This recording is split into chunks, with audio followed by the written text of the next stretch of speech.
Yes, we're live. Hello. Hello, and welcome to another show of Meat of the Matter. I'm your host, Victoria Olson, with Mark Ennis and Peter Vanderplas. And our guest today, our honored guest, is Dr. Malcolm Kendrick. Dr. Kendrick is a GP, he's a researcher, and he's an author. He's written 4 books called The Great Cholesterol Con, The Clot Thickens, A Statin Nation, and Doctoring Data. Dr. Kendrick is the researcher who, almost a decade ago, has a famous meta-analysis of heart disease studies that brought to light that people with higher cholesterol can actually live longer. Welcome to the show, Dr. Kendrick. We're very honored to have you with us today. Thanks very much. Nice to be here, or wherever here is, somewhere In the in the air. virtual world nowadays. Yeah. Okay, Malcolm. I want to start off with this. There's going to be an awful lot of new people that are listening to this podcast, and I'm pretty sure they've all heard the myth about cholesterol and saturated fat, the likes of red meats and eggs and too much fat in the diet. So let's start off with there. What are your views on this? Well, I started looking at heart disease 40 years ago. I know it's hard to believe. I look so young, but I was interested in what caused heart disease, and obviously we were told. Well, I'm from Scotland, and at the time, Scotland had the highest rate of death from heart disease or cardiovascular disease or whatever term you want to use for it in the world. Um, Second, well, Northern Ireland was up there as well. It's not the case anymore, but I was very interested in it, and we were all told the same thing at medical school. It's because of our terrible Scots diet, and we eat whatever our diet was actually supposed to be. Saturated fat was mentioned, and that raised your cholesterol level, and that caused heart disease. So I started looking into it, and within about a week, I thought, this just doesn't make any sense. This is wrong. It's nonsense. Because one of the places that I visit quite a lot is France. I don't know if you've ever been there, but they eat a lot of saturated fat. And at the time, were renowned in Europe for having the lowest rate of heart disease in Europe. So I started looking at France. I started looking at all the other countries in Europe. I started looking around the world and realized that, you know what, it's complete bunk. It just doesn't make any sense. It doesn't. First of all, I mean, I didn't know much about the biochemical processes involved, but I just looked at the data and I thought, no, this is just it's rubbish. Um, this was a time before the internet, so I thought I was pretty much the only person in the world who thought this. And then started speaking to some other people. Eventually, got in touch with a group called the International Network of Cholesterol Skeptics, Thinks, which was set up by Uffe Ravneskov, Swedish doctor, a brilliant guy who wrote a book called The Cholesterol, I think it was The Cholesterol Myths, Mm. where he said, well, you know, the idea that cholesterol causes heart disease is complete bunk as well, which I already knew because I'd looked again at the statistics around the world, and it just, wherever you looked, it just didn't make any sense. In fact, in Scotland, they did a thing called the Scottish Heart Health Study. Started in the late 1980s, and one of the outstanding findings was there was no association between cholesterol levels and heart disease in that population, in the population with the highest rate of heart disease in the world. And then you looked at things like the Framingham study, which was started in America. It's a town near to Boston called Framingham, where they got everybody in the town and said, let's look at their height and their weight and their sex and their smoking and their everything, and see which things are related to dying of heart disease. And they're the ones that came out and said, "Oh well, it's their cholesterol level is the most important factor." Well, it never was. It was smoking was the most important factor. Um, and then you started looking at the data, and it was Uffe Ravneskov who first sort of stripped it apart and said, "Well, did you know that during this study started in 1948, by the way, so it's been going on for a long time. During the first 20 years of that study, if your cholesterol level fell, the people whose cholesterol level fell the most were the people whose rate of heart disease went up the most, Mm. which completely contradicted everything that, again, we were told. So the study itself, the Framingham study that was used to support the cholesterol hypothesis, actually contradicted the cholesterol hypothesis. Mm. One of the chaps that set that up was Dr. George Mann, who then went off to study the Maasai villagers of Kenya, who ate nothing but fat. Well, the men ate They drank milk, they drank blood, they ate bits of cow. If you're going to be a real Maasai warrior, you didn't eat a vegetable to save your life, right? Because this is what you were. Not a proper Maasai diet. I think they drank yogurt. And anyway, their entire diet was full of animal and saturated fat. And when he went there, he couldn't find a single case of any Maasai villager dying of heart disease. And he actually set up a group called the Veritas Society that said the whole idea is just complete bunk. He helped to set up the Framingham study. He left it because he said it's complete nonsense. But you'll find this sort of pattern emerges where people find or they come to a conclusion that saturated fat has nothing to do with heart disease. Saturated fat and cholesterol have nothing to do with heart disease. And then pretty rapidly they're removed from the mainstream discussion and no one dares mention them anymore. So you are left as a bit of a sort of voice in the wilderness when you start looking at this stuff. And I just want to touch a little bit on LDL because I know you talk a lot about this, and I know there's many forms of LDL. But why do doctors keep on going on about this? Because from my understanding, and correct me if I'm wrong, LDL only becomes a problem when you add sugar to it. Now, again, correct me if I'm wrong. Isn't LPA the problem and not LDL the problem? Oh well, I don't know how much your audience know of these areas, but LDL is low density lipoprotein because just explained it. Cholesterol is insoluble in water, therefore insoluble in blood, so it has to be carried about in a little taxi, which is called a lipoprotein. There's many different forms of lipoprotein, but the one that is supposed to cause heart disease is the LDL, the low density lipoprotein.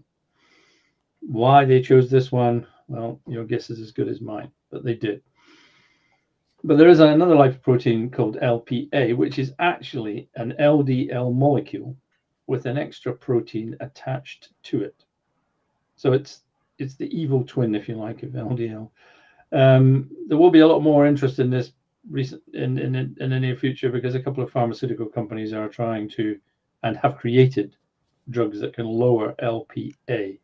They do the usual thing. They go in and change the sequencing in your DNA, which is who knows what that will end up doing. However, the important point about LPA is that you can't tell the difference between it and LDL. Well, you can tell the difference, but if you looked at, say, a thickening in an artery and found LDL, well, actually, you might be finding LPA. How would you know the difference? Well, the only way you know the difference is by specifically looking for the protein that's attached to LPA. Yeah. So LDL has a protein attached called apolipoprotein B100. LPA has that protein attached plus this apolipoprotein A. So it's got two big proteins stuck to the side of it. Now, if you don't look for that protein, you won't see it. You won't even know it's there. There was a couple of researchers, one of whom was Linus Pauling. And people who'd had coronary artery bypass grafts, so they got a bit of their artery taken out and another bit put in and bypassing the blockage. They studied the bits of artery that were taken out and stained them for this specific LPA protein, apolipoprotein A, and found it was there in an equal amount to apolipoprotein B. Now, people found apolipoprotein B100 and said, oh, it's LDL that's in there. So, well, it could be. Well, it could actually be VLDL or it could be LPA. It doesn't have to be LDL.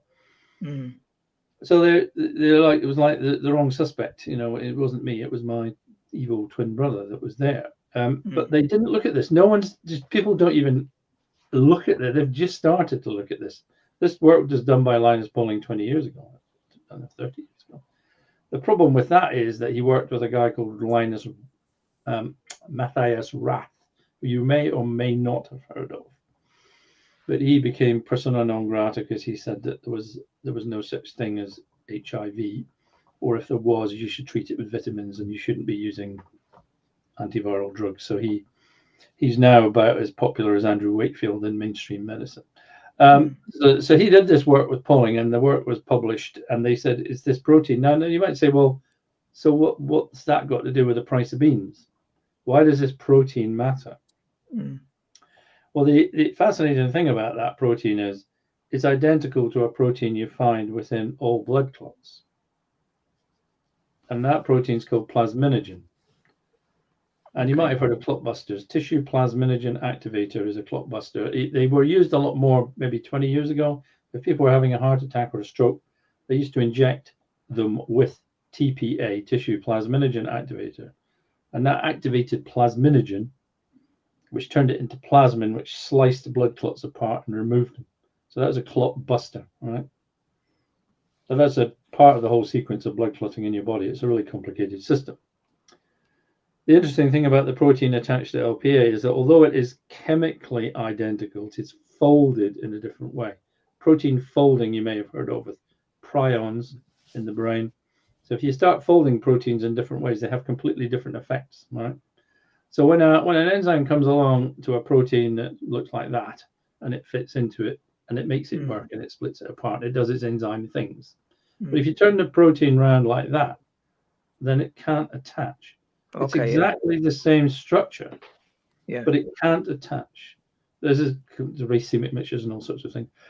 So if you fold the protein differently, or you just stick the index finger up like that, or you put another 2 index fingers out and not these, again, it can't attach. And this is what apolipoprotein A is. It's exactly the same as plasminogen, except it's not folded the same way. So when TPA comes along to a clot that's got this LPA protein attached, it can't break down the clot, or it finds it much more difficult to break down the clot.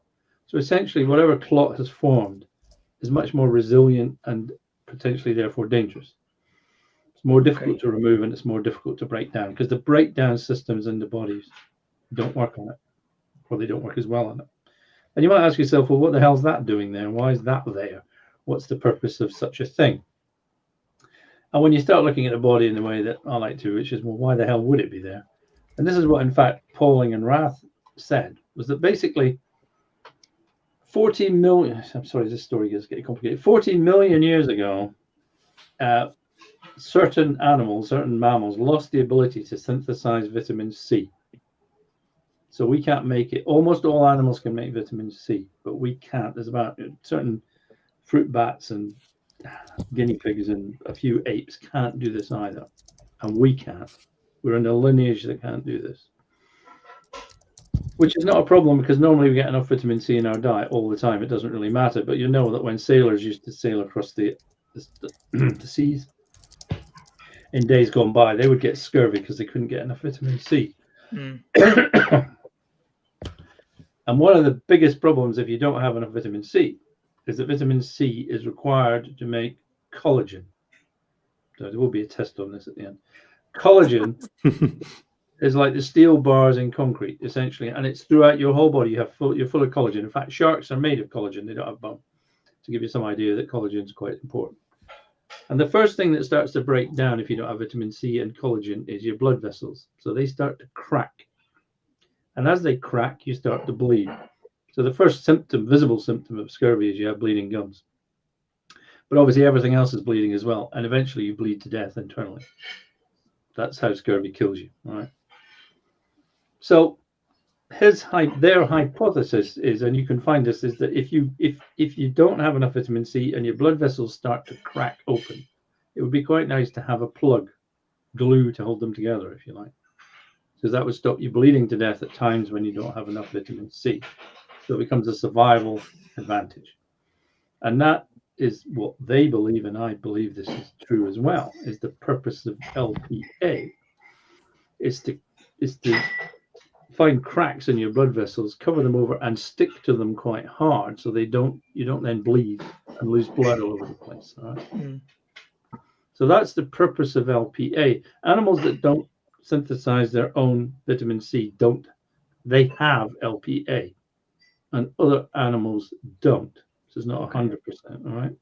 It sounds like vitamin C for this reason is very important for heart health, right? I mean, you prefer to have intact vessels instead of LPA repaired vessels.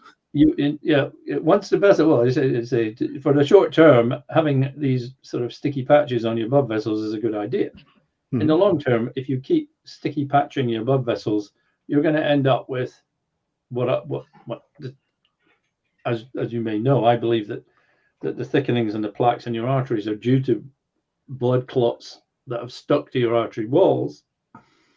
and then are covered over. But the ones that don't heal up fully, the ones that aren't removed fully, can become the focus for further blood clot building up. So obviously, if you have LPA, doesn't damage the artery wall. So if you're not damaging your artery walls, then LPA has no impact whatsoever.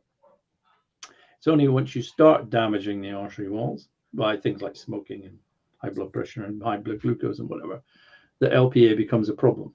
So LPA increases the risk of cardiovascular disease by around threefold, should we say, but not in everybody, clearly. And some people have very high levels of LPA and some people have quite low levels of LPA. That's genetically determined.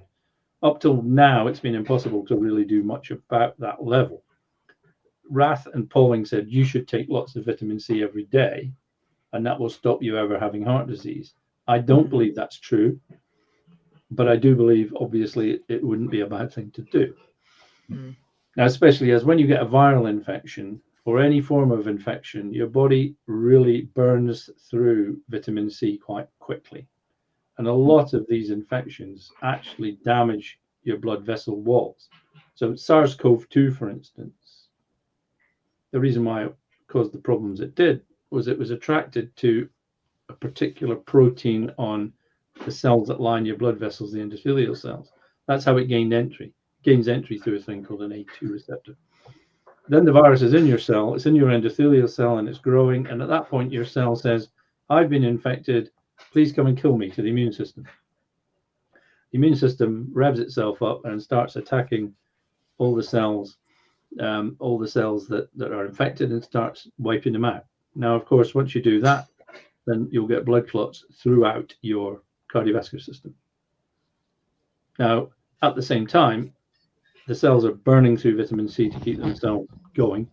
So if you feed people vitamin C when they're infected, so if you've got, I mean, SARS-CoV-2 isn't the only virus that does this. Most influenza viruses will do this. So influenza A and B damage the cells in your blood vessels. So if you're taking vitamin C, it helps to stimulate and protect them as well. And also other kind of bacterial, you've heard of sepsis, everyone's heard of sepsis. And that sepsis is where you get bacteria in your bloodstream. And then bacteria start to multiply in your bloodstream. And then they start to release toxins, exotoxins, external toxins. These are basically just the waste products of bacteria, right? As they release these exotoxins, obviously the first cells that they come across are the cells lining your blood vessels. Right? So they start stripping these cells apart, and you start getting clotting throughout your entire cardiovascular system, which is why if you see people who've got meningitis or have had sepsis, they can quite often lose their fingers and the tips of their nose and things. That's because their small blood vessels are just destroyed. The circulation is seriously damaged, and again, that's what kills them. So sepsis and viral infections and all these things are having the same effect, and it's creating blood clots. Now, obviously, if you have a lot of LPA kicking around, if you're not in sepsis, we're not talking sepsis for most people. What you're trying to do is to avoid these blood clots being constantly created on your blood vessels, and especially if it then attracts LPA, because LPA has the protein also is attracted to the underlying surface of the blood vessel and bonds to it very strongly, and it's very difficult to get it removed at that point. So the only thing you can then do if you've got an LPA bonded to the side of your blood vessels is to cover it over with a new layer of endothelial cells. And then that means that the clot is drawn into the artery wall, at which point the repair systems come to try and chop it up. But then they have a problem because LPA with this special protein is more difficult to break down. So it's more difficult to break down these blood clots. So they're more difficult to remove. And so they gradually will build up in your arteries, thickening them and narrowing them. I hope I haven't confused the hell out of everybody here, but it made sense. I kind of had an idea what I was about, but yeah, you're after clearing it very, very well. So what number should people be looking for? Like what blood markers should people be looking for? Well, I think I don't care about lipid, I don't care about LDL, I don't care about cholesterol.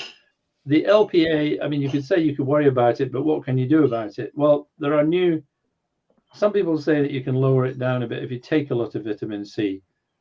I don't think it's very clear that you can. It's a bit like saying I'm 5'8". How can I become 6'2"? Well, I'm sorry, but you're 5'8". You aren't going to be 6'2", you know. Or I'm 6'6" and I want to be 5'2". Well, Yeah. you're 6'6". So it's a bit of a pointless thing in a way. What you're trying to do is say, well, if you've got a high LPA, make sure you don't damage your blood vessels. And you go, Yeah. okay, so how do I avoid damaging my blood vessels? Well, there's lots of answers to that, because you've got to say then, okay, what damages blood vessels? Well, off the top of my head, I did this the other day, and I got to 93 just thinking about it, and that might worry people, just like, but a lot of them you're not going to have to worry about, because it's never going to happen to you, right? But the big ones you have to worry about are a high blood sugar level,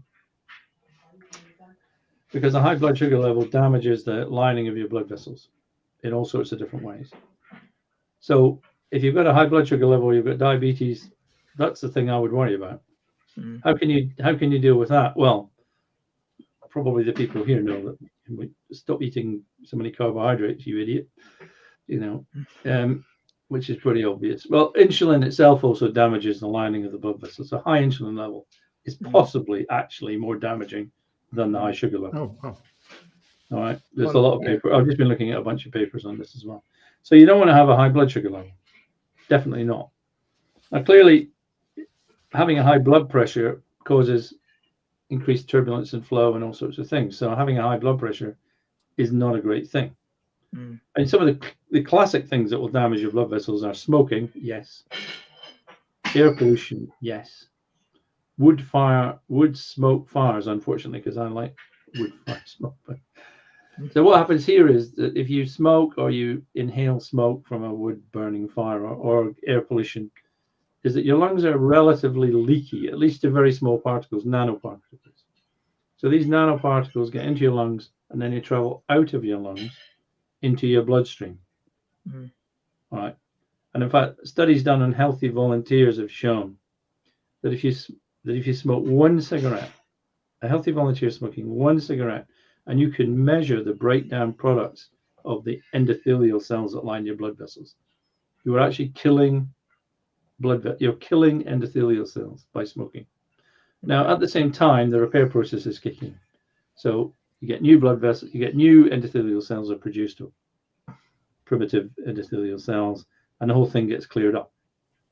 But you can imagine if you're smoking a cigarette, then you smoke another one, then you smoke another one, then you smoke another one, then your repair systems are having to work pretty hard at this point to keep your cardiovascular system healthy. Same thing with air pollution. Diesel particulate fumes are particularly small, and they get into your lungs and they get out of your lungs. I mean, people say, oh, how can things get out of your lungs? You may know or may not know that one time they were going to use inhaled insulin for diabetes, because insulin can get out of your lungs and into your bloodstream. That actually died a death because you couldn't get the dosages remotely right. Some people, 70% of it got absorbed, and some people 2% or whatever it was. So they decided you couldn't actually do this. So yes, things get into your lungs, they get out of your lungs, they get into your blood, you get into your bloodstream, and obviously the first thing that a toxic chemical is going to hit is going to be the lining of your blood vessels. And they're the things that take the hit. And when they take the hit, they die. Some of the cells die. And when a cell dies, when a cell lining your blood vessels dies, it exposes the underlying blood vessel, and it also exposes a thing called tissue factor, which is the most potent clotting agent in nature. Tissue factor is like super glue. Bang.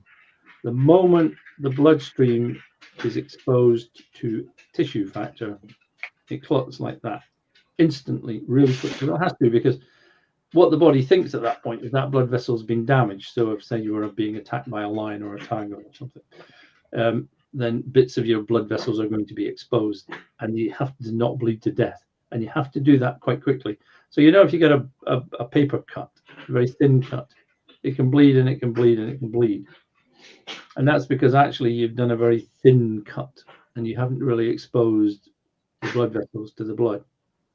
But if you tear a blood vessel, it clots very, very quickly.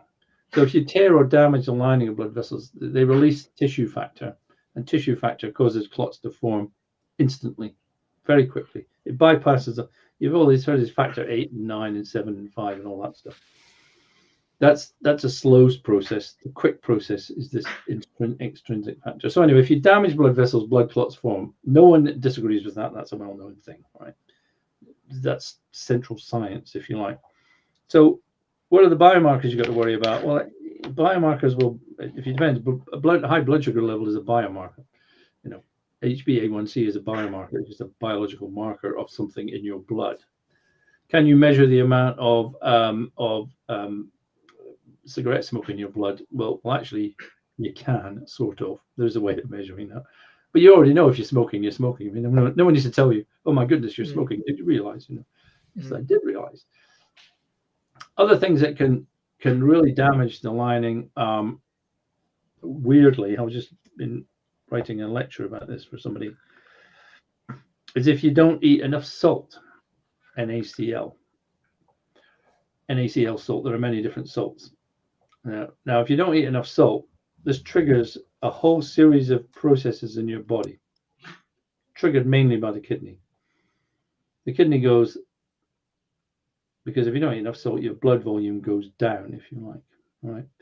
And then your body starts to create a whole system of hormones are factored in. So you'll get, you may have heard of aldosterone, you may have heard of angiotensin, you might have heard of angiotensin 2, you might have heard of renin. There's a thing called the renin-angiotensin aldosterone system. If you don't eat enough salt, your body will try to regulate it, bring it back in, will also narrow your blood vessels, will do a whole series of things that are all quite damaging to your cardiovascular system. And I can't show you that. I can show you a graph that basically comes from the nutritional study from the States, that people who eat less than 2.5 grams of sodium a day have an almost doubled mortality rate from people who eat twice that much.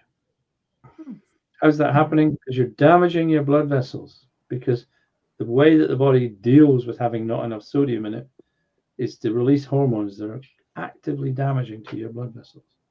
So eat salt, but not sodium particularly necessarily, eat potassium.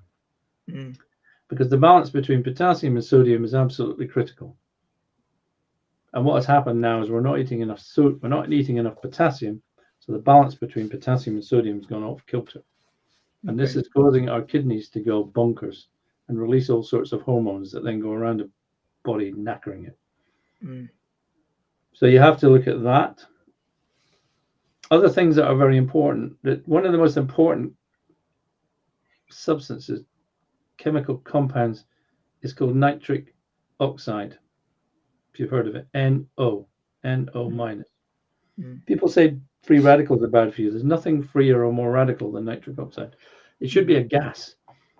No one believed it could exist in the human body, but it was found to exist in the human body, and it does all sorts of incredibly important things. And one of the most important things it does is it helps to produce new endothelial cells in the bone marrow. It's enormously powerful anticoagulant. It triggers a whole series of different systems in your body that nurture and help your endothelial cells. And the thing that most people have never heard of, the thing that lines all your blood vessels is a thing called, it's a little forest called the glycocalyx. If you try and pick up a fish, not all fish, not a shark, if you try and pick up a fish, it slips through your fingers. That's because it's covered in glycocalyx, which is slippery, it's protective. It's not in this case anticoagulant, but it is inside us. Inside our blood vessels, we have 5,000 square meters of blood vessel lining in our body, which is 20 tennis courts, right? Which is almost impossible to believe, isn't it? All right. Every single micromillimeter of your blood vessels is lined with glycocalyx, glucose protein matrix, which is a bit like a lawn, and it lines your blood vessels and it protects them, and it makes everything slip through much more quickly. It's where nitric oxide is synthesized. It contains anticoagulant molecules. It's just a fabulously important part of your body, and especially your cardiovascular system. And I do this occasionally for my own amusement, as I ask doctors, have you ever heard of the glycocalyx? So far, nobody has heard of it. I must have asked 150 doctors. All right, it's like, so you tell me you understand heart disease and you've never heard of the most important single structure in your Even cardiovascular doctors. Well, especially cardiovascular doctors. Oh, well. They've never heard of it, all right? And Wow, that's incredible. so important, all right? So if your glycocalyx is damaged, then the endothelial cell, the lining cells underneath, will become damaged. So you have to protect your endothelium. You have to protect your glycocalyx. Now, one of the things that really damages your glycocalyx is a high sugar level. You can actually measure this. You can give people a high sugar drink, and you can put a device under people's tongue, which shows very, very small blood vessels, and you can see the red blood cells moving through it. And you can actually, from that, see the thickness of the glycocalyx. All right.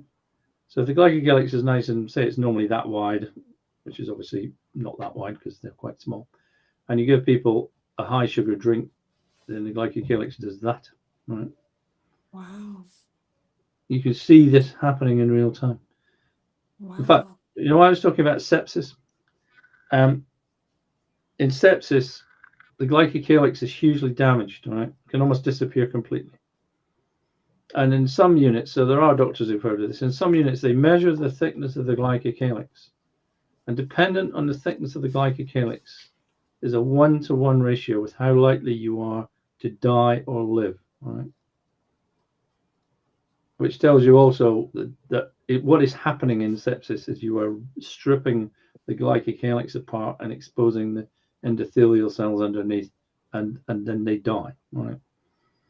So you really got to look after this thing in your body. Now, you can measure it. You can go and measure. I was going to buy a thing. It's got a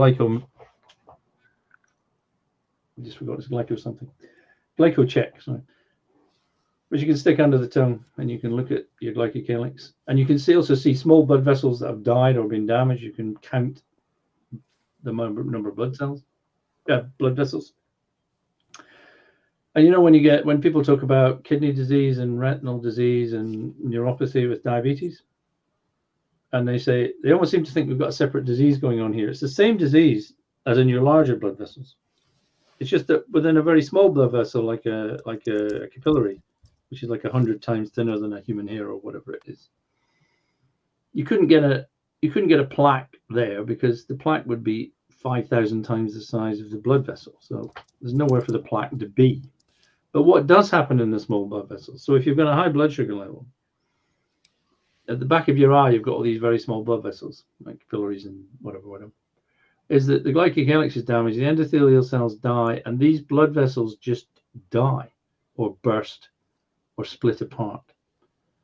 All right, this is the same process, and that's called retinopathy, the retinopathy damage. Retinopathy is due to the destruction of small blood vessels, which is due to primarily the destruction of the glycocalyx.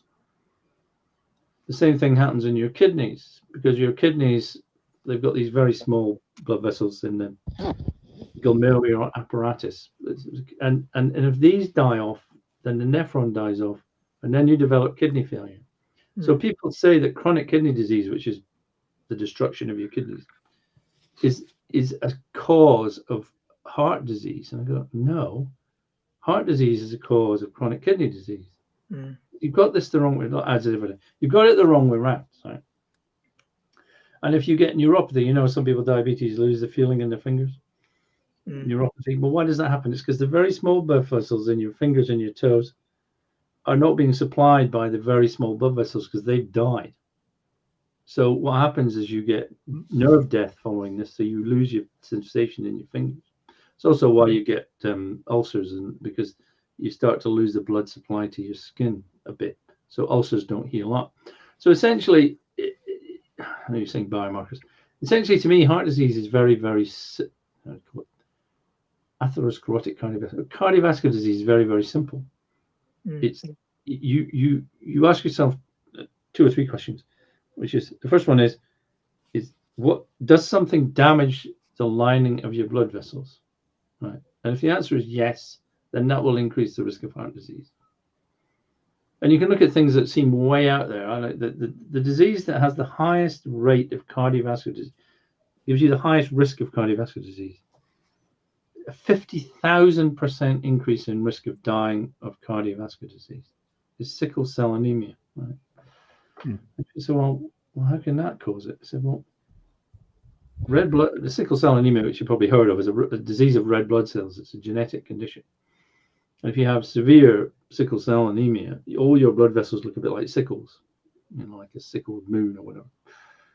And you can imagine you've got blood vessels that should be round and squidgy are now sharp and pointy, and they're crashing through your blood vessels. Well, what do you think is going to happen? They're going to strip the lining off.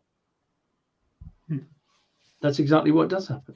I was looking at a study of there was a 7-year-old boy who had to have his right leg amputated because he had such severe narrowing and atherosclerosis of his leg. And they looked, all his blood vessels were full of calcification and damage, right? This is a 7-year-old boy. His brother died of a stroke. He had sickle cell disease, has sickle cell disease, right? And you say, well, what else does he have? There's nothing else. It's the only thing that's wrong with him, right? But he will have a lot of damage besides the artery part of the body, right? He will also have a lot of damage elsewhere, probably. Yeah.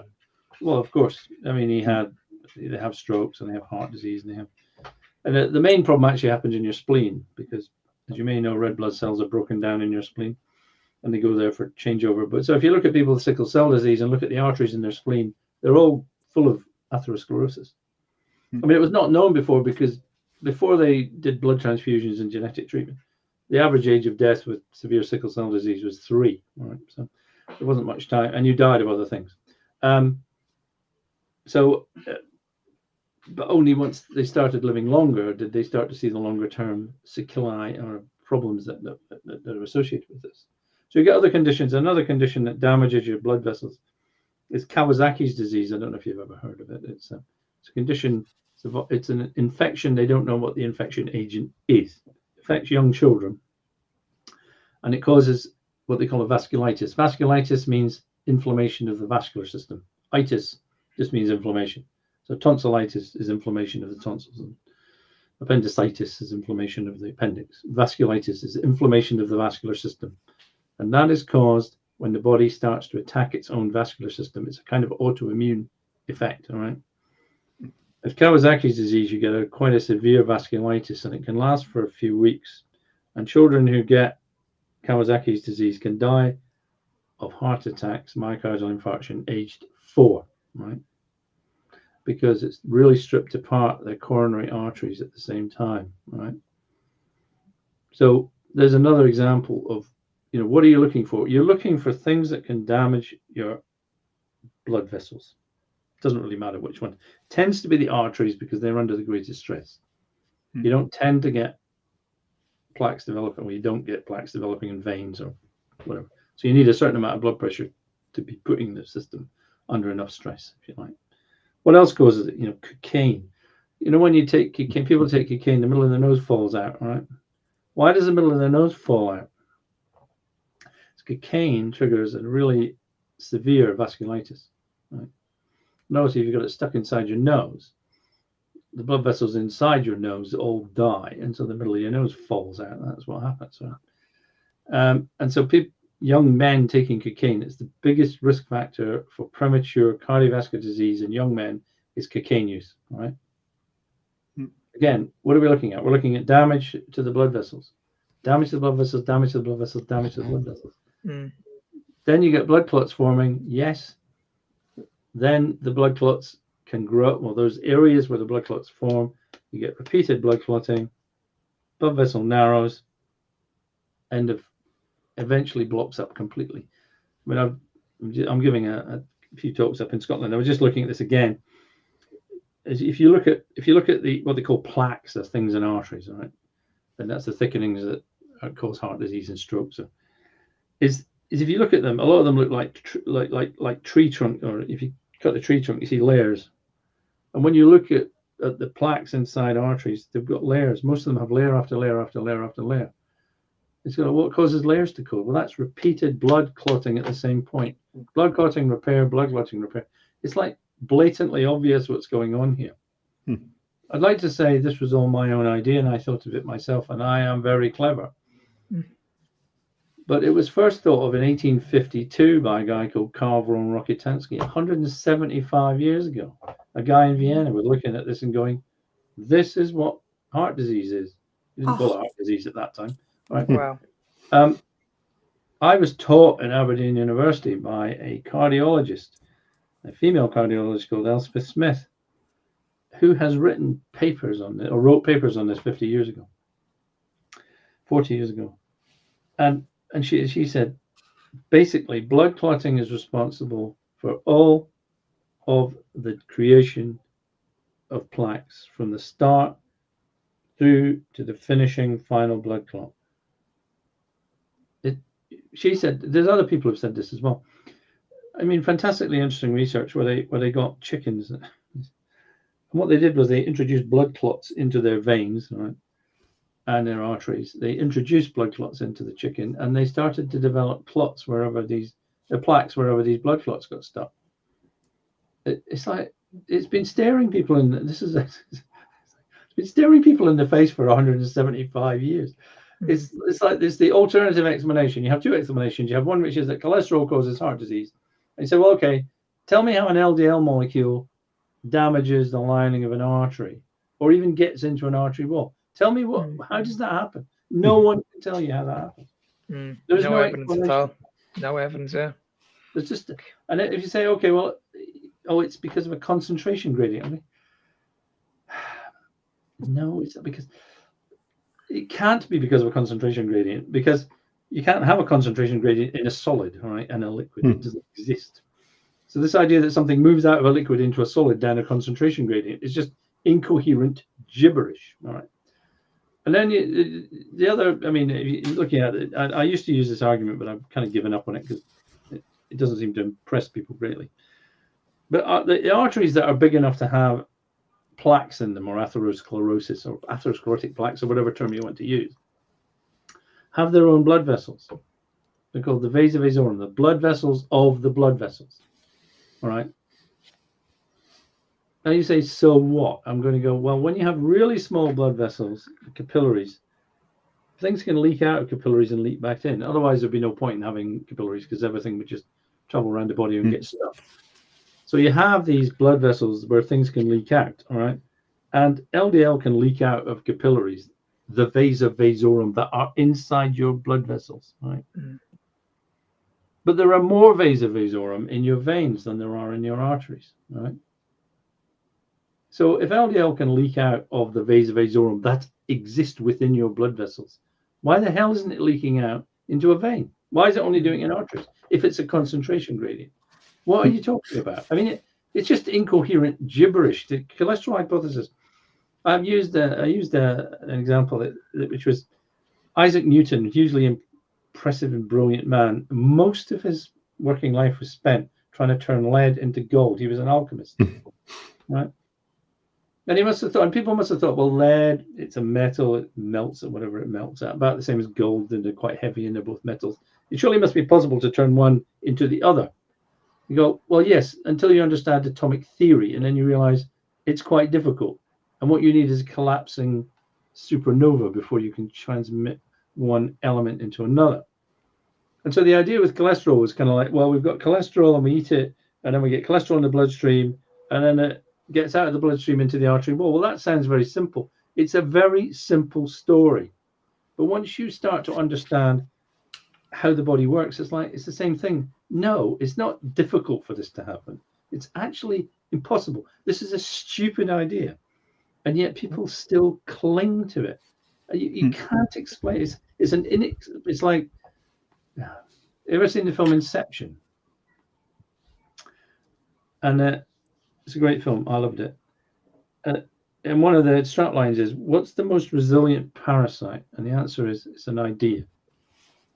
Right. Once you get an idea in someone's head, it sticks there and you can never get it out. Stuck forever. The whole point of Inception was to try and insert an idea into someone's brain and make them pretend it was their idea. Once people have decided, once they look at the cholesterol, it goes, well, it's obvious, isn't it? I mean, it's cholesterol and it's cholesterol and it's cholesterol. Yeah, I know it's simple, but it's just complete gibberish. There's no part of it you can explain that makes any sense. And yet it holds everyone in this kind of thrall. And then people say, well, what about statins? They lower cholesterol and they protect against heart disease. Well, it's true, they lower LDL levels, and there is some very minute amount of protection. But I can tell you something about statins, I was just reading this yesterday, so it's fresh in my mind. Statins have a secondary effect, which most people don't know about, is they increase nitric oxide synthesis in endothelial cells and the glycocalyx. And they stimulate the production of new endothelial cells. Now, why they do this, it's just a coincidental thing that they do. There's your explanation for how they work. It's got nothing to do with the lowering of the LDL. It's completely nothing to do with it. So that's interesting, maybe, because I have type 1 diabetes, and I found it very interesting that you started about the glycocalyx. That's, I understand, the main mechanism behind the damage, maybe in retinopathy and all those things. Yes. And so if you have diabetes and no heart disease symptoms, would it be a wise idea almost to take statins just to sort of, I'm joking a bit, of course, but to counteract the glycocalyx damage? There are better things you can do to damage yes. protect your glycocalyx. Right? You can eat beetroot, for example, that raises your nitric oxide. You can go out into the sun, because sunshine stimulates nitric oxide synthesis throughout your entire body. All right, it's one of the best ways of doing it. You can take exercise, that's good. But of course, with type 1 diabetes, you're in a type 2 diabetes is slightly different in that with type 2 diabetes, you've got high insulin levels and high sugar levels and metabolic dysfunction going on. In theory, with type 1 diabetes, if you can take the exact right amount of insulin to keep your blood sugar under control, then you shouldn't be at greater risk. The problem occurs with type 1 diabetes is that people were told to control their blood sugar level with insulin so you could eat lots of carbohydrates, which was just completely stupid idea. I mean, if you got type 1 diabetes, you really want to be eating a high-fat, low-carbohydrate diet, reducing your insulin need, and in that way, you will keep things much better for your glycocalyx and your endothelium and all these things. So they're giving everyone the whole type 2 thing is, you've got type 2 diabetes. Well, you can't eat fat because that increases your risk of heart disease. So you must eat carbohydrates. Yeah, this is something. Be more stupid. Yeah, but this is the advice that officially we were given. I mean, this is incoherent. I mean, I lost interest in diet some time ago once I realized it didn't cause heart disease. But increasingly, I look at it and just think, this is just incoherent gibberish. Again, it's just exactly the wrong advice, isn't it? It's honestly, we're doing this a couple of months now, Malcolm, and we're always talking about this, and especially with the carbohydrate model. And it's absolutely crazy because and everybody else knows here, that everybody's talking about carbohydrates. They're all saying that's essential. But I firmly believe that, okay, if you're young, you can probably get away with it. But I firmly believe that when you get older, you're not going to get away with this anymore. It's going to catch up on you, and these foods will kill you eventually. Well, it's the repair system I was talking about earlier. Why you can probably smoke 20 cigarettes a day when you're 20, 30, 40. But as you get older, your repair systems, I'm afraid, start to get not so good. And so things start to go wrong. As you say, when you're young and otherwise fit and healthy, your repair systems are going fine. If you've got a good endothelial repair, you can probably get away with a lot. I mean, with people that smoke until they're 100 years old and whatever. So it's, why is this happening? It's because a lot of people are better at repairing things. I mean, when we talk about the repair systems, one of the systems that is involved in repair and is damaged is using steroids, glucocorticoids, which they use in a lot of actual autoimmune diseases, ironically. So if you take a steroid, not necessarily the cream, all right, but if you take a steroid for things like rheumatoid arthritis or whatever, the risk of heart disease is hugely increased. Now, in part, they do increase blood sugar levels, yes, but also they say they're anti-inflammatories. And anti-inflammatories, of course, if your problem is inflammation, you need your inflammation controlled. But inflammation is also another word for that is healing, all right? If you have high cortisol, corticosteroids in your system, your healing processes are severely damaged. There was a situation when it happened, this was in the 1950s, where they looked at people who'd had a heart attack and they looked at their hearts and they said, oh, there's inflammation going on. Well, big surprise. You've had a lot of damage in your heart. There's inflammation. This is your body trying to heal itself. Anyway, they decided we're going to damp down the inflammation by giving people high-dose steroids, all right? Now, what was the end result of this? Was actually the healing process was severely hampered. The heart muscle completely, thinned out, and actually people's hearts got aneurysms and burst, all right? So they thought they were doing good by getting rid of the inflammation, but the inflammation, another word for inflammation, healing, all right? Because that's what the body's trying to do. It might be going wrong at times, but this thing about inflammation, now a lot of people are saying heart disease is an inflammatory condition. It's like, I show people a picture of a broken ankle and it's red and it's swollen around it. And I go, what do you think happened here? The inflammation got worse and worse and worse and the ankle broke. So no, I think you'll find somebody broke their ankle and then it became inflamed. That's the body trying to heal itself. If you get a spray, you used to have rest, ice, compression, elevation, right? They've got rid of that. You probably don't know they've got rid of that, but actually they found that, but by reducing the inflammation, they reduced the healing, and actually you get worse results. Inflammation is a sign of your body trying to heal itself. If you interfere with that process, you cause damage. Now, steroids are the most potent anti-inflammatory agent we have, and they increase the risk of heart disease by 600% to 700% if you take them long term, all right? And they found that actually a lot of the other immunosuppressant drugs that they use, the non-steroidal ones, cause a great increase in the risk of heart disease as well. Why? Because once you've damaged your lining of your blood vessels, you need to heal after that. And if you interfere with that healing process, you're getting a defective healing process going on. A bit like if you give steroids to people who've had heart attacks. Well, it gets rid of the inflammation, yes, and destroys the heart at the same time. This inflammation thing it's an obsession of mine. It's like going nuts. Inflammation can't cause anything. Inflammation is caused by things. And it can go on to cause damage if you have an autoimmune disease going on. Yes, that's true. But it's mostly you don't want to get rid of this. So you want to make sure your healing system is as good as possible as well.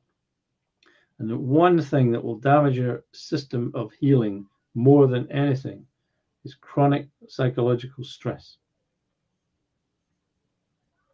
Because that causes that goes back to cortisol, doesn't it? It's cortisol. Well, there's plenty of stress hormones. I think cortisol is the key one. I don't know. Because people who develop Cushing's disease or syndrome, where they produce too much cortisol in their adrenal glands, right? These people, they develop central obesity, they develop diabetes, they develop raised VLDL, they develop low HDL, they develop high blood sugar levels. The metabolic syndrome that you'd call it, or whether you call it metabolic syndrome or insulin resistant syndrome, or when I first came across it, it was called Reevens syndrome. And before that was called Syndrome X. This condition has had many different names over 40 years, all right? It's now called pre-diabetes. I don't know what it's called anymore. It doesn't really matter. It's the same thing anyway. But if you give people high levels of cortisol, they develop the metabolic syndrome and diabetes. And they develop a hugely high rate of heart disease, all right? If you're under psychological stress, you will be producing too much cortisol chronically, all right? But then a strange thing happens as you start producing too little cortisol, right? Because your system just starts to break down. As a guy, if you ever get a chance, look at work by Bjorn Torp and Rosen, who did a huge amount of work on chronic psychological stress and the metabolic syndrome and central obesity and heart disease and blah, blah, blah. They just got this completely 30, 40 years ago. I used to read their stuff and spoke to them a few times. Unfortunately, he's now dead. The thing most people don't know is actually it was first discovered in the First World War, is that men who suffered from shell shock, which we now call PTSD, I think, severe shell shock, they developed sugar in their urine. They developed type 2 diabetes.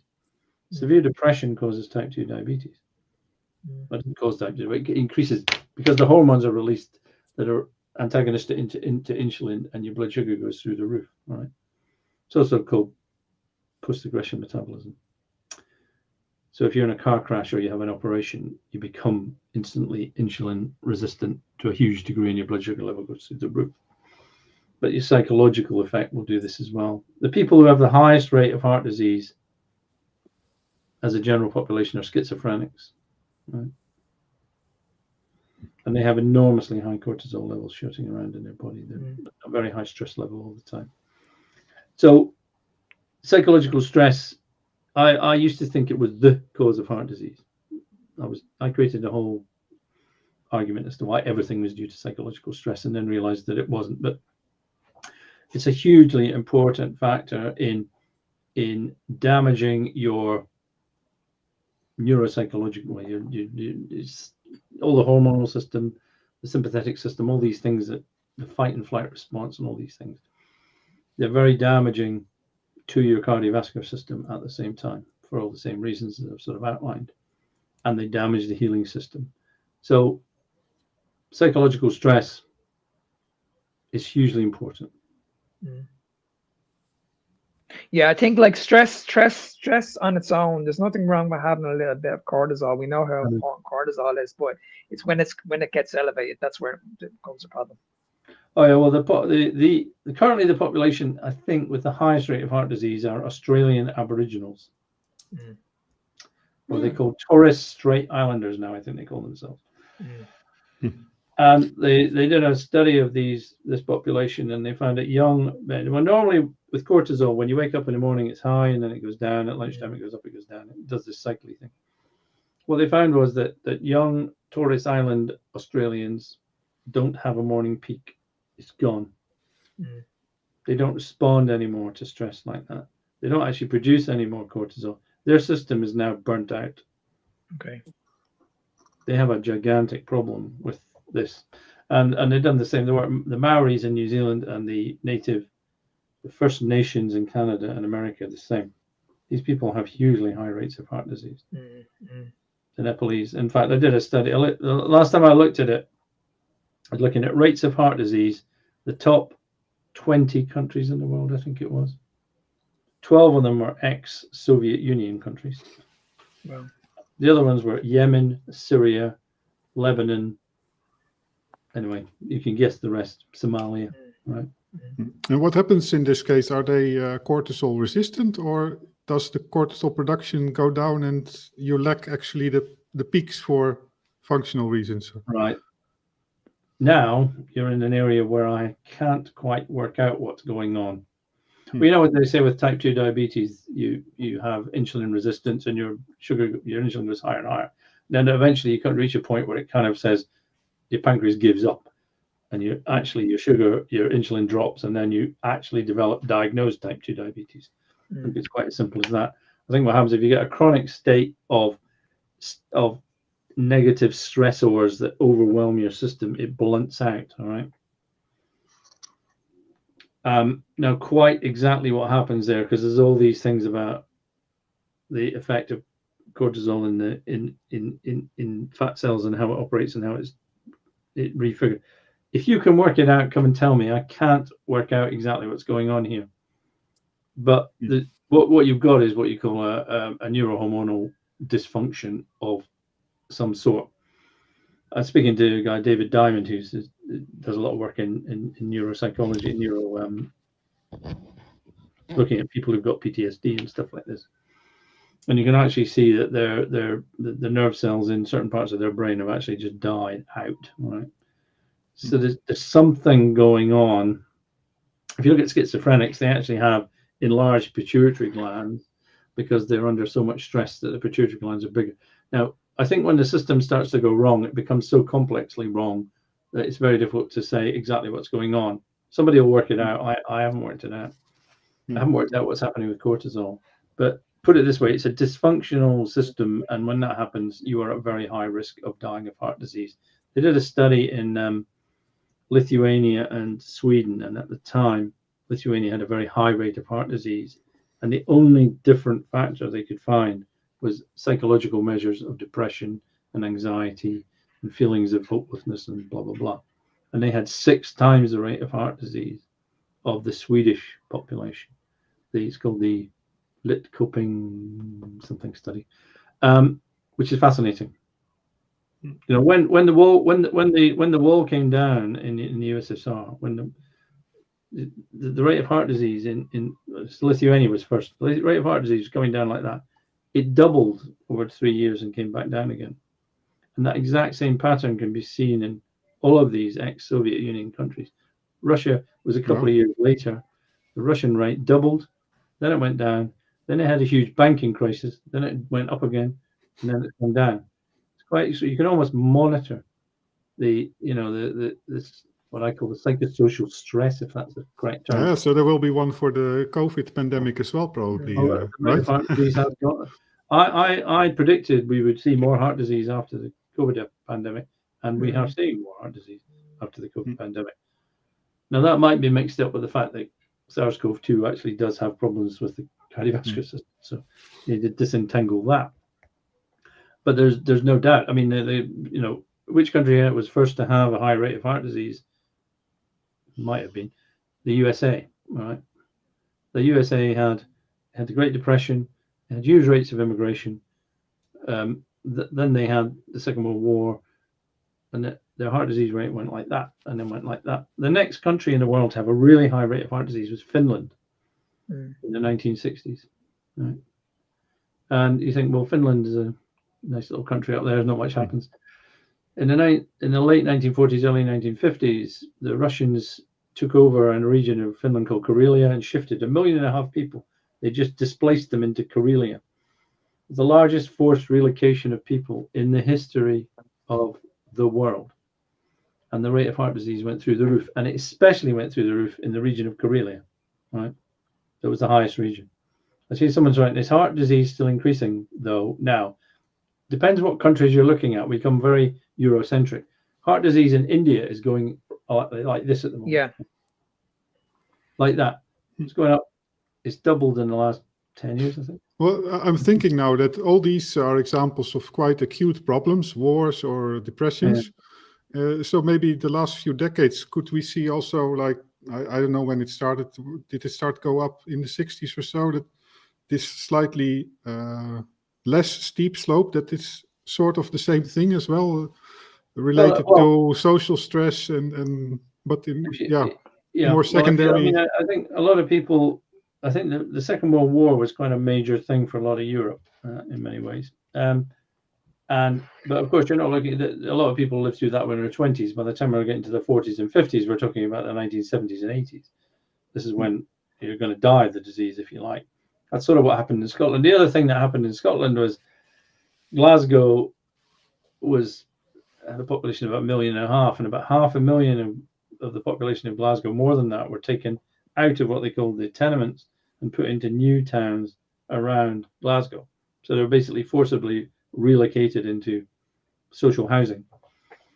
And in Scotland, that's where the rate of heart disease was at its highest, is in these areas of what you call social dislocation. There's a population that fascinated me for years. It's called the Rosetta community. I don't know if you've ever heard of them. No. There's a place in sort of the boot of Italy called Rosetta. It was a town, and virtually everybody there moved to the States. About 20,000 people in the end, to a Rosetta in Pennsylvania. Okay, and it was found that there wasn't a single case of heart disease in Rosetta till about 1968. Right? Whether that's entirely true, I don't know for sure, but it was very, very low. But what happened was that they sort of transported their community, if you like. So they had churches, and they had family, and they had christenings, and they had the whole thing was very much like it had been in Italy, right? And their heart disease rate remained very low. And when they studied them, what they found was these people had a terrific sense of social connection and friendships and worship and all these sort of things went on. As that disappeared, their rate of heart disease went up to join the rest of the United States. So they kind of what happened there, because in general, the populations that have the high immigrant populations tend to have much higher rates of heart disease. Specifically in the UK, for instance, that would be true of, and in order, it's the Muslims from Pakistan and Bangladesh that have by far the highest rates of heart disease. Then you have the Hindus, then you have the Sikhs on a kind of level like this. And then you have the Chinese community who have a half of the rate of heart disease of the UK population. So it's very, immigration per se is not necessarily damaging, but it kind of depends how you fit into the community you're within.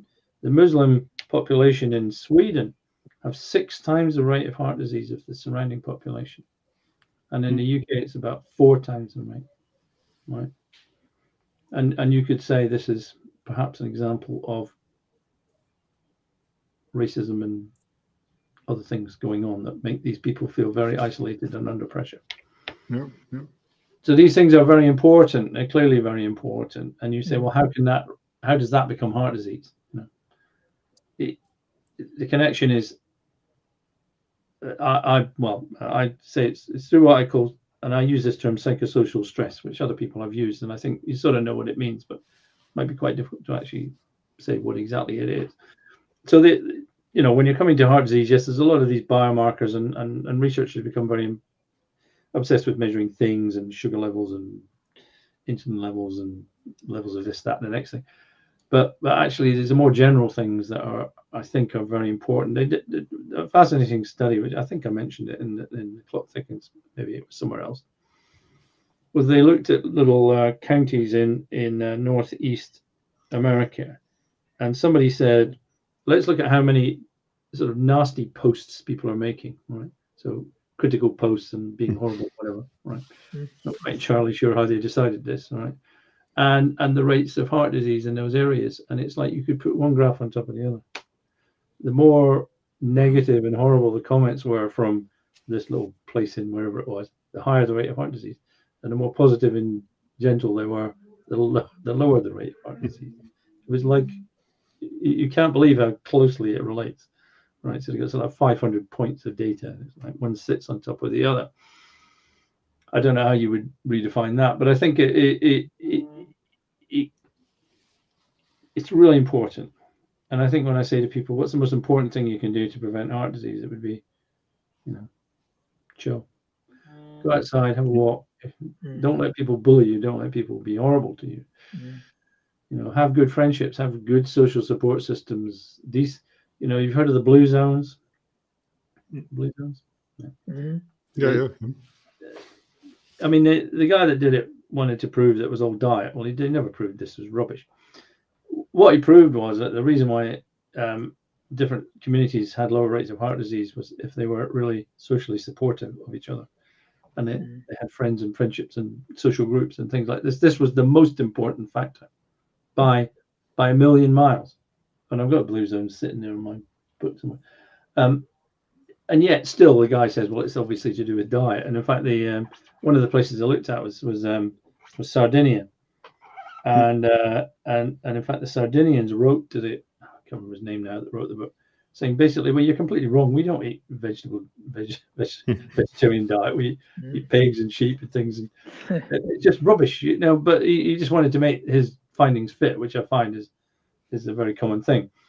What really happened was these communities were good, positive, closely knit communities where people got on with each other.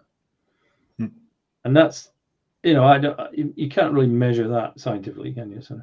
No, and it's also very difficult to tell whether it's a primary or secondary cause, right? It's really difficult. Yes, but it's slightly, we moved away from talking about LPA and biomarkers. I think we medicine's obsessed with bloody things like this, of measuring your blood pressure and this and that, and if you can't measure it, it doesn't count. As Einstein said, most things that can be counted don't count, and most things that count, I don't know, I'll get it right. Most things that can be counted don't count, and most things that can't be counted. And medicine should still be seen in that way. Is just because you can't count it doesn't mean it's not important. I used to have it as my screensaver, which was most things that can be measured don't matter, and most things that matter can't be measured. I used to bounce around on my computer. Yeah. And I think we do get too wound up with type 3 HDL oxidation, blah, blah, blah. It's like, yeah, come on. Okay, can we move on? And because there's a guy on that usually does our podcast with us, and he wants to ask you a question. I think we have that up now, Peter. Is that okay? Yeah, I'll look it up. Just give me 1 second. So this guy's name is Tony. Just wanted to ask you a question. Yep. Yeah. So if we're ready, here we go. Ready to go? Yeah. Hey guys, what's up?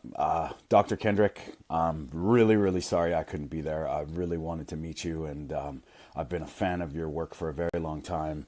When I first heard who you were, it was through Ivor Cummins and your talks. And man, I loved The Clot Thickens. What a great read. And, I'm a big supporter of it. And my family, people that have been, with questioning heart disease, it's in my opinion, one of the go-tos. Thank you for being with us. And a question for you. I have somebody who is, they've discovered plaquing. They've got, they're doing all the things that we believe is right. Like, eating an ancestral diet, lots of meat, fat. They're worried about the plaque progressing. And aside from obviously doing another coronary score, the statin question comes up. They still want him on statins, and I just want your thoughts. Maybe you could tell him, what is, in your opinion, is it worth it to take a statin, even though he hasn't had an event? He has some plaquing present, but yet he's doing all the things that we're in this sort of community. He's pretty much a carnivore, fermented foods. Good quality whole food ingredients, and is there, what are your thoughts on including a statin to that? Thanks.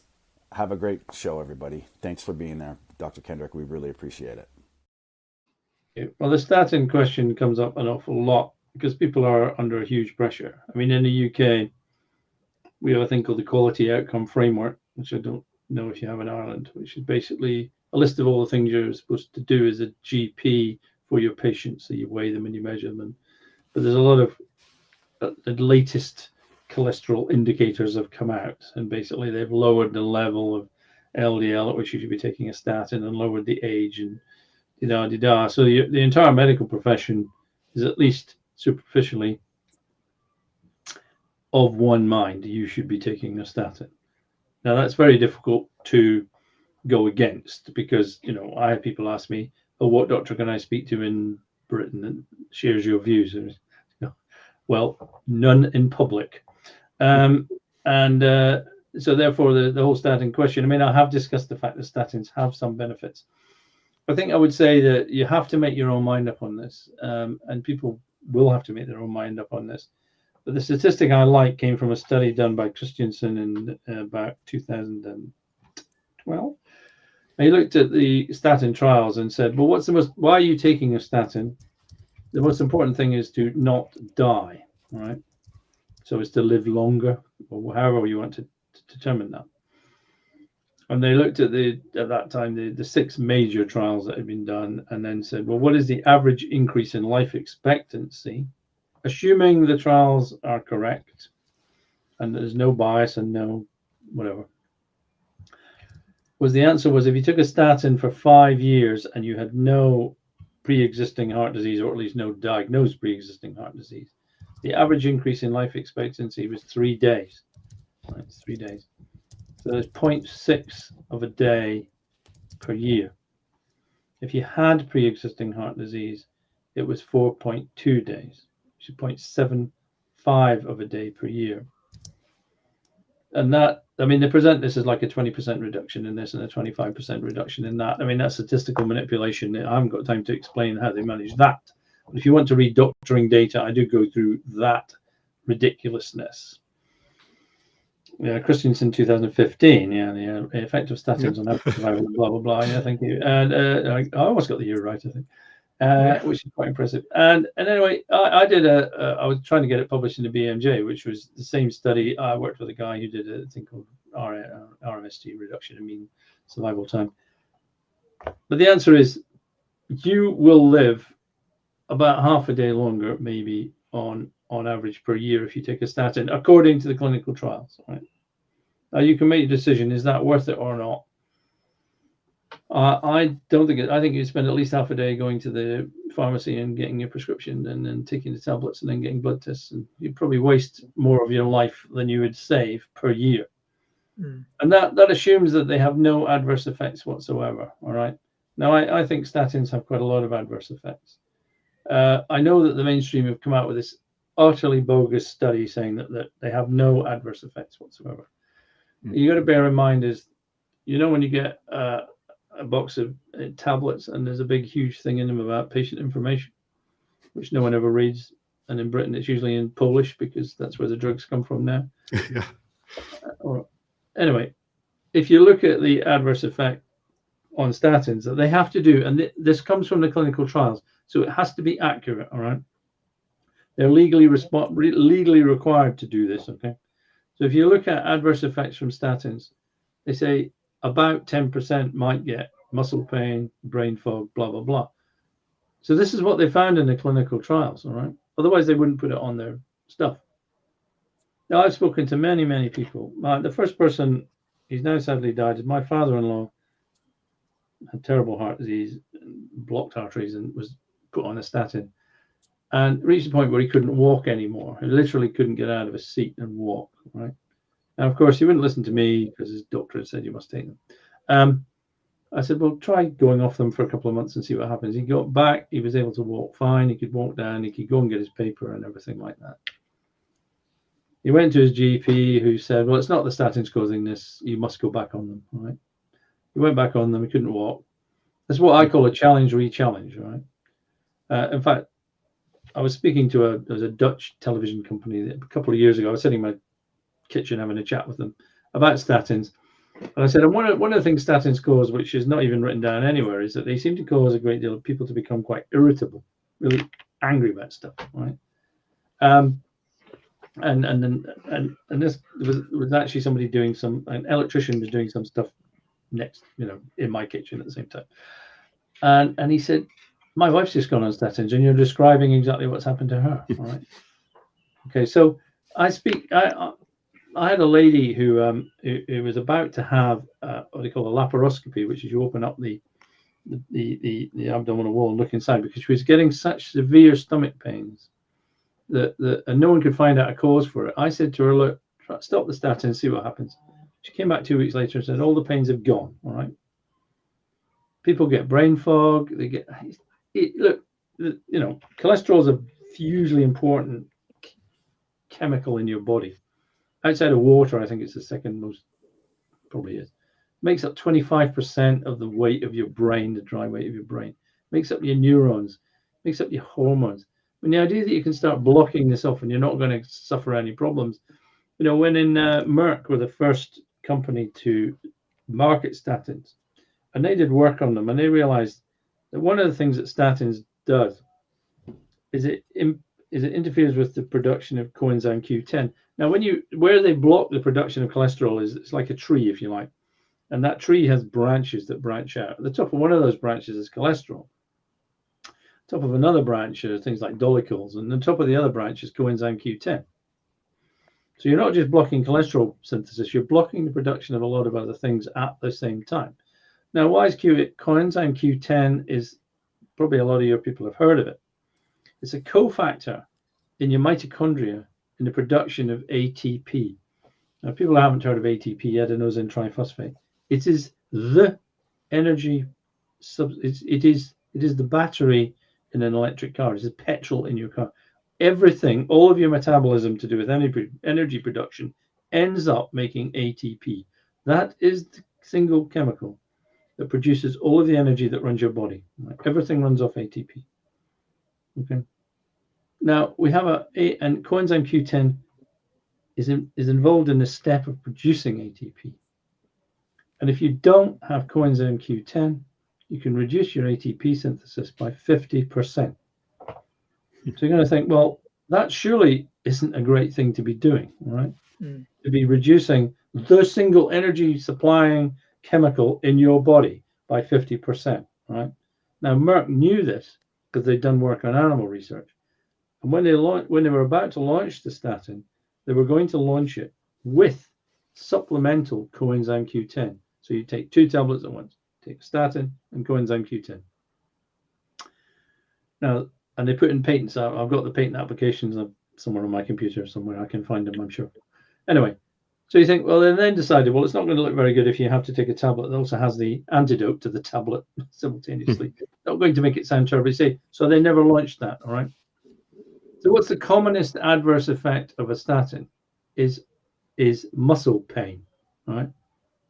Why are you getting muscle pain? Because your muscles aren't working terribly well. Why aren't your muscles working terribly well? Because you haven't got enough ATP. All right, now most of us are probably only using 20% of our ATP that we need every day or something. But as you get older, your reserves reduce. Now they looked at statins, a study in Austria where they gave statins to athletes who were like running 100 meters in 10 seconds. And it reduced their performance such that they were no longer elite athletes. They couldn't run fast anymore. All right. Now that's an extreme. Most of us may not notice that level of differentiation. We're not trying to run 100 meters in 10 seconds.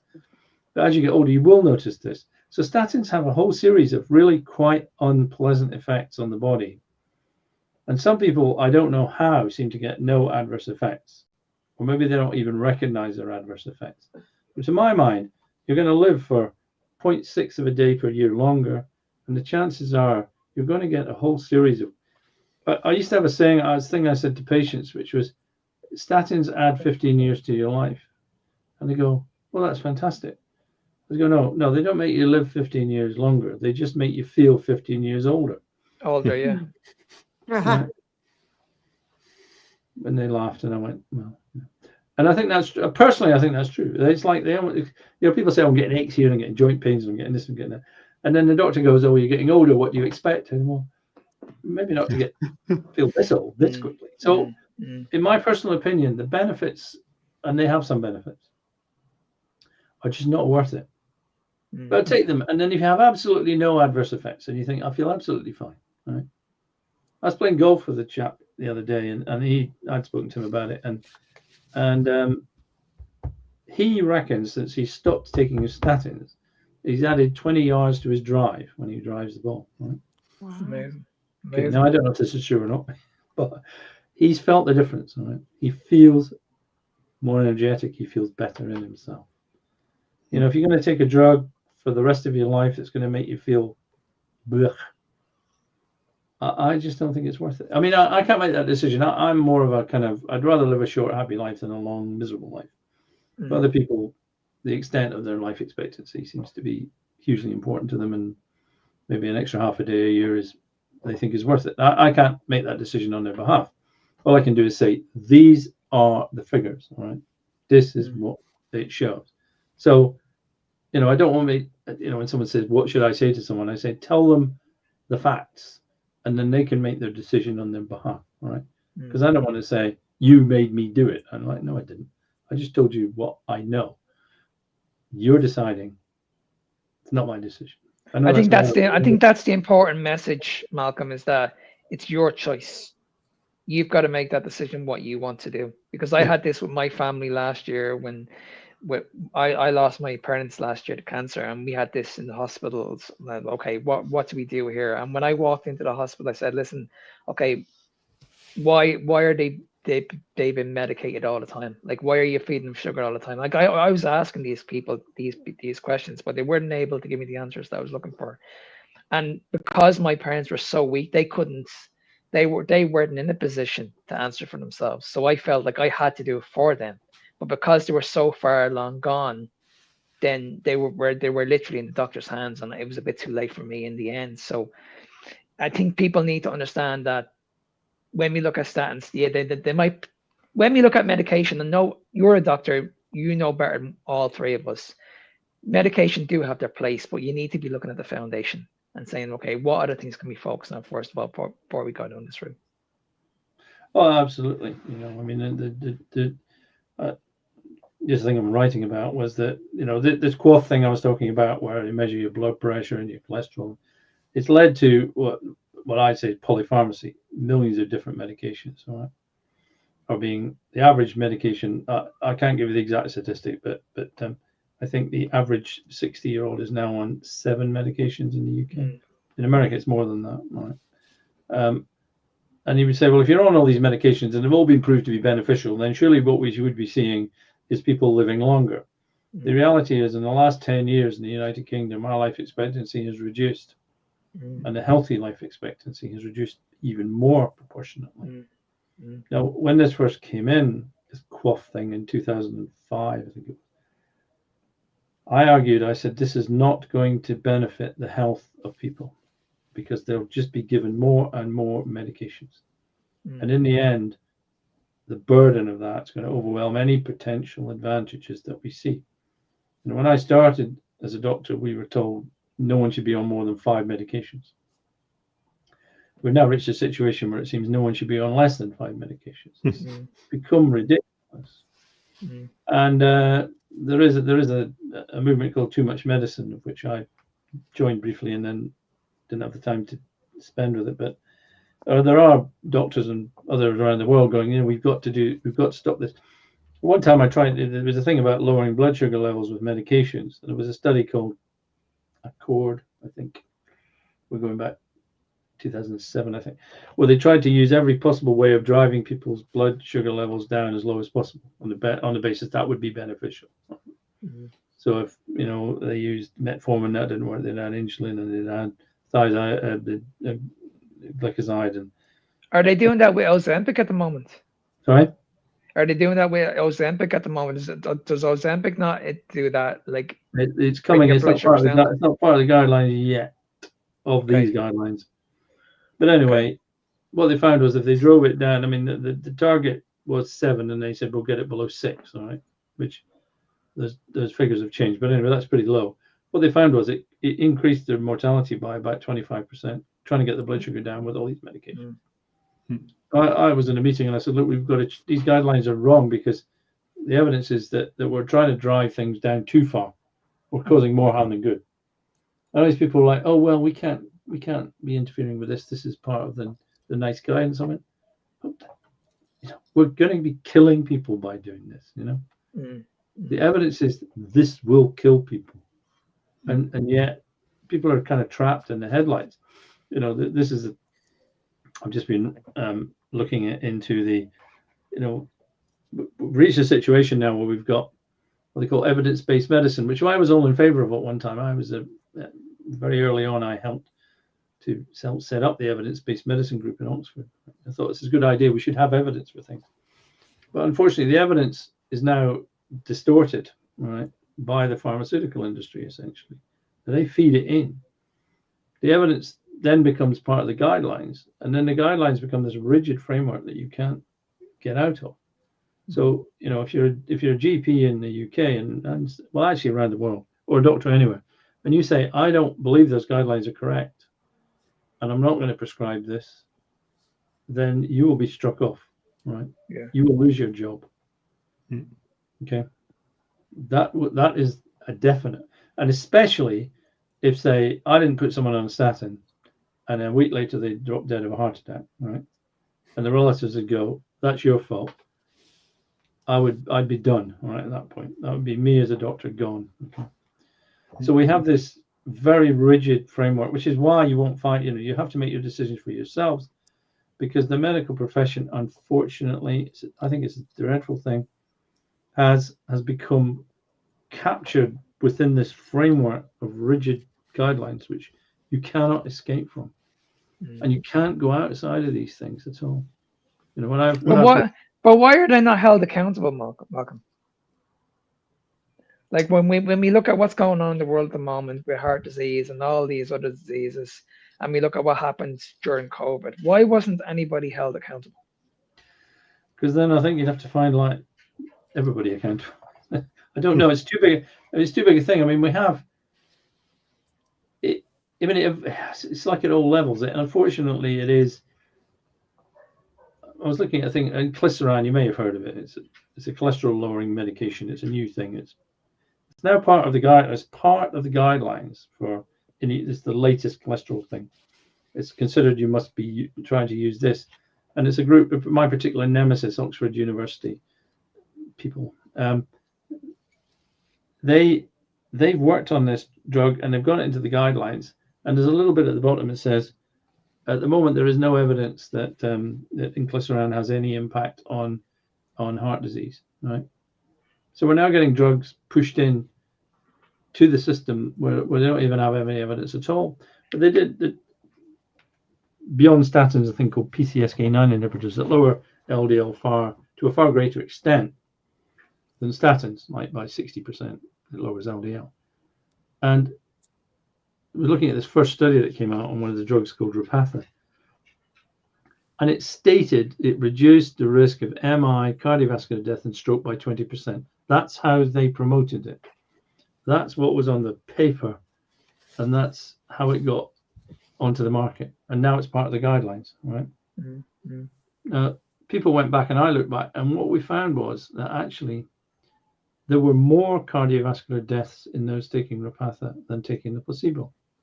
Wow. More, Wow. right? Wow. And there were more deaths in people taking Repatha than taking the placebo. There's 444 deaths in the Repatha group and 426 in the placebo group. And this is now in the guidelines, right? Now you're saying, how is no one held responsible for this? Well, in my opinion, we should be going to government with flaming torches and pitchforks and demanding that stakes are put on poles outside Parliament, because this. I've used an example before. There's a man who's in the ESC, Don Poldermans. Don't worry, I'm very well aware of the laws of libel in my life nowadays. I mean, Don Poldermans was part of the European Society of Cardiology. He was in the guidelines, creating guidelines for what they call peri-operative period, which is the period around when you have an operation. Because when you have a major operation, the heart is quite often, you can have heart attacks and things. It's quite a big problem. Anyway, he did research on the use of beta blockers in the peri-operative period. We're going back 30 years here. His research said if you take beta blockers, it reduces the risk of dying of a heart attack in this period by, I can't remember, 10-20%. So it's part of the guidelines, all right? It turns out he falsified his research. That's now was found out, right? Turns out it increased the risk of death in the perioperative period. And a paper came out demonstrating in a 5-year period in Europe, had the guidelines been followed, this would have been responsible for 800,000 deaths. Wow. 800,000 deaths. That's genocide, actually. Crazy. At that level, yeah. And there was a drug called Vioxx, which came out from Merck. This is another particularly extraordinary. And they did, Vioxx was used as an anti-inflammatory, a bit like ibuprofen and drugs like that. But it was caused less problem with bleeding and stomach ulcers than the other drugs and the aspirins and things like that. And it was launched. And when it was launched, they did a paper. They knew when they launched the drug that it increased the risk of cardiovascular disease and deaths. Right? They took that section of the paper out and didn't give it to the FDA when they approved it. Right? And that was known because they had it on and this time it was on a floppy disk. And when they reanalyzed the floppy disk, the data could still be recovered. All right, so they knew what they did. They just wiped it out. All right. There was a guy working in the FDA who worked out that over a period of, I think it was 3 years, that was responsible for 55,000 excess deaths. Right. Wow. 55,000 deaths. So when these people get it wrong, when this happens, you know, going back to this other example, this Repatha, this PCSK9 thing, they actually made up the data in their paper. All right. They had what they call deaths when they didn't know what somebody died of. So it's uncertain as the word is. It's not uncertain, but it's a similar word to that. Idiopathic. Sorry? Idiopathic, probably. No, it's not idiopathic. No, deaths of uncertain cause. All right. So in the trial, people died. Okay. And you say, what did they die of? Well, somebody suddenly dies. It could be a stroke, a heart attack. I mean, it could be various things. All right. Now, they didn't do any autopsy, so they don't know what they died of, but they had this committee that just moved. They said, these are not uncertain deaths. These are cardiovascular deaths, all right? And by so doing, they actually made the drug look as though it worked in cardiovascular disease, right? So they just made up the figures. And then the drug got onto the market, and it's still on the market. Last I looked, it made $2.5 billion last year in profit, right? Wow. Based on a study, there where they made up the figures. Right? Look, I've looked at clinical studies where they weren't getting a good enough result, so they changed the definition of what a myocardial infarction was halfway through the trial. Right? Now you might think, well, someone's either had a heart attack or they've not. Well, actually, no. Okay, you can decide whether or not, depending on whether you use enzyme level A or you use an ECG or anyway, there's a series of different ways you can say someone's had a heart attack. And so you can define it in different ways. And they just decided, we're going to decide this is a heart attack. And then their drug worked. All right. Now, you might think, well, how can they just do? They can't just decide to change things. They do this. They're doing this all the time. All right. Now, people, I'm afraid that most doctors, when I say this to them, they don't want to know. All right. They will not listen to this. All right. Because it's just too big and horrible. It's just too huge a thing, right? You mean they're just making the results up? See, and even worse than that is, of course, once you've had a successful study, so once they've done this study on Repatha that was successful and it's launched, you can never do that study again, ever, right? It can never be repeated. You say, why can't you repeat it? Because the drug has been proven to work, and you can't withhold a proven drug from people in a clinical trial. So you can't do that. So all the statin trials, and I have my doubts about a number of them. I have more than slight doubts about a number of them. All right. That's interesting. So what would it take actually for this drug to be removed from the market at some point? Because after a while, I mean, they did one. There was a statin called Cerevastatin, which you've never heard of, Bayer's statin. And during the clinical trial period, everyone said it's wonderful, it's fantastic, there's no safety problems at all.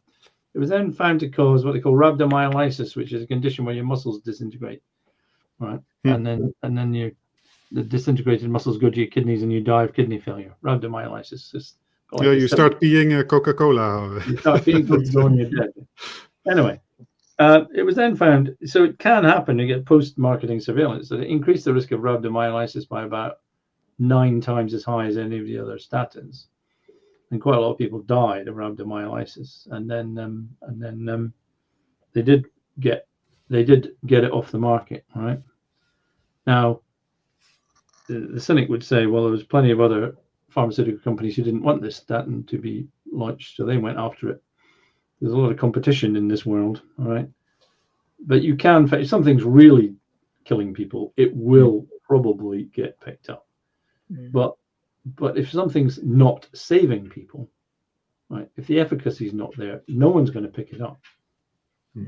I mean, one of my arguments with statins is people say, oh, they're saving lives, or this person would be dead if they weren't taking the statin, or whatever it is. It's like, you've no idea, because you don't know that somebody would still be alive or dead.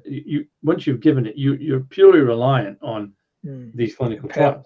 I can't, if I don't know how many people would have to die above the expected death rate for an individual doctor to even notice. All right. I've not, that figure would have to be pretty high. All right. So, or if it didn't save their life, if somebody dies and on a statin, they said, well, you'd have died anyway. If somebody's alive on a statin, they say, well, if you weren't on the statin, you'd be dead. It's like, well, you have no idea, have you? We have to go along with the clinical trial results, because we have no way of knowing in our experience whether it would work or not, unless it killed, I don't know, 10 people a year out of your population that were on it or something. The figure would have to be pretty high, right? So yes, if it makes you go purple and explode, then that's pretty easy to pick up, all right? But if you're having a heart attack and you were expected you might have had a heart attack anyway, no one's going to notice that, all right? So these trials have to be correct. They must be correct. They must be whiter than white and pure as driven as snow. Because otherwise, our guidelines and the things that we prescribe to people you know, we could be doing untold harm if we're not careful. What, 800,000 deaths because one guy made his research up, right? One set of guidelines in one area of cardiovascular medicine, 800,000 people. Wow. Give you some idea of how important it is that this stuff is right. Now, I've looked at some of the statin trials. The most influential statin trial was called Jupiter, and it was done by AstraZeneca. And prior to this trial, no study had demonstrated a beneficial impact on overall mortality with statins. All right. Okay, it's been shown in secondary prevention. It's people who had already had heart attacks and strokes. So the vast majority of people that are on statins do not have a previous heart attack or stroke. Right? What they call primary prevention, stopping the first event. Now, the Jupiter study came out to great blare of, it's wonderful, we've actually shown a reduction in overall mortality using statins in primary prevention, right? And once again, the total number, and this is a study that was done on, I think it was 19,000 people. Anyway, the total number of cardiovascular deaths, stroke and heart attack in this study, all right, was 12 in the placebo arm and 12 in the rosuvastatin in the statin arm, right? So there was no change in overall mortality. Cardiovascular mortality.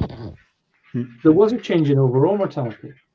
Less people died of cancer taking the statin, which has not been seen in any other study before, since, or ever, or after, right? So it was clearly a nonsense finding. So they've marketed it as reducing overall mortality in primary prevention, but it didn't prevent cardiovascular disease. You might think this is incomprehensibly what? You must be talking rubbish here. It's like, no, these are the figures. I didn't make this up. You can actually find them in the paper. It's very difficult to find those figures in the paper, but you can. Wow. In fact, there was a cardiologist in France called Michel Delogero who actually worked all this out. I was looked at and went, I can't understand this paper at all. It's just gibberish.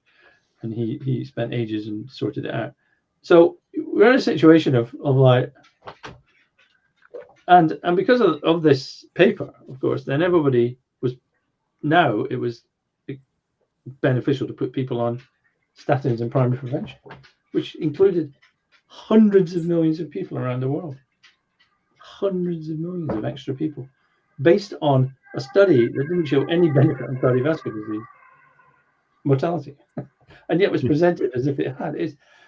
They say the one-eyed man in the land of the blind is king, and I say, yeah, sometimes you just feel like poking your eye out because you just, I can't get anybody, I think you people are interested, people listening to this are like, what? Oh my God, I go to a medical, meeting full of doctors and say this, and they just want me to go away, right?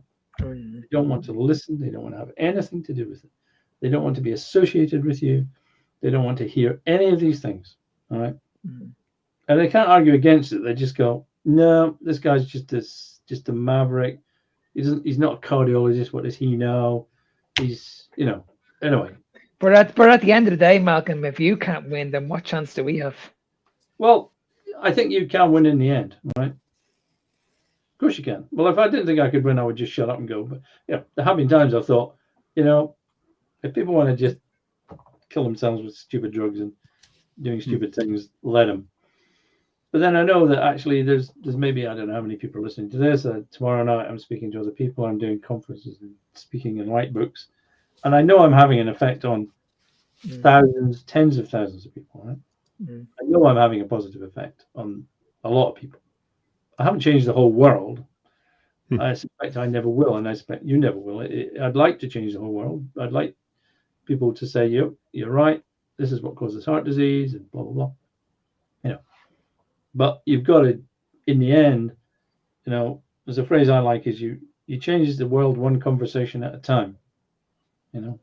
You've got to believe that, I think you do. but it can take a long time for those conversations to come together.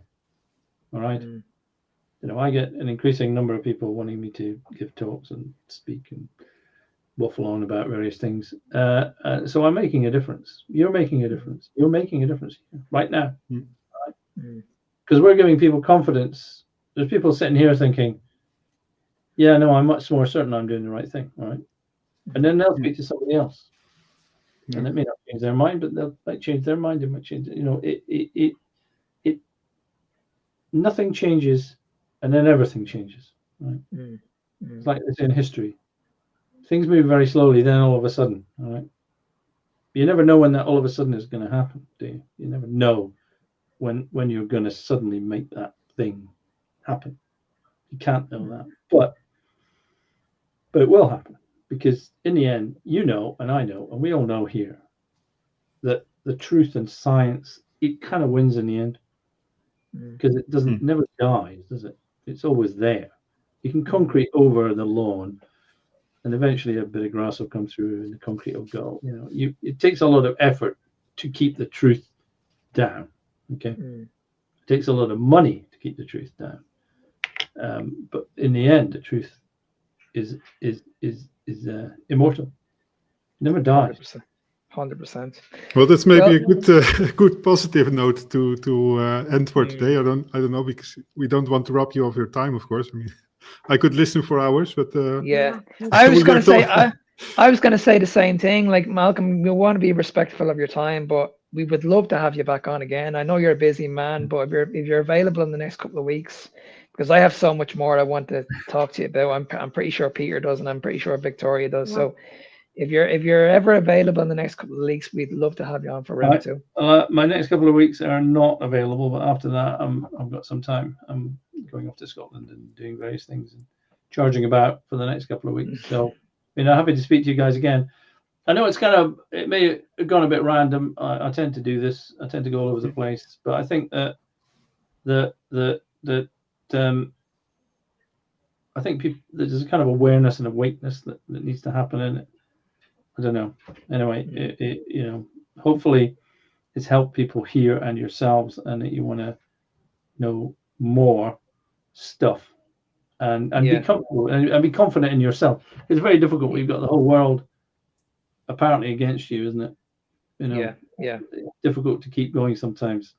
So groups like this, at least we can nurture our own. And this is what it's all about. We're doing these just to spread awareness. That's pretty much this is what's up. So with that said, now let's talk about your upcoming events. Where can people go to see your events coming up, or have you got anything lined up? Where can people go? Well, I'm going up to Scotland next week to talk. There's a good food project, and I'm giving 3 talks up in Crieff in Scotland, and that's Monday, Tuesday, Wednesday next week.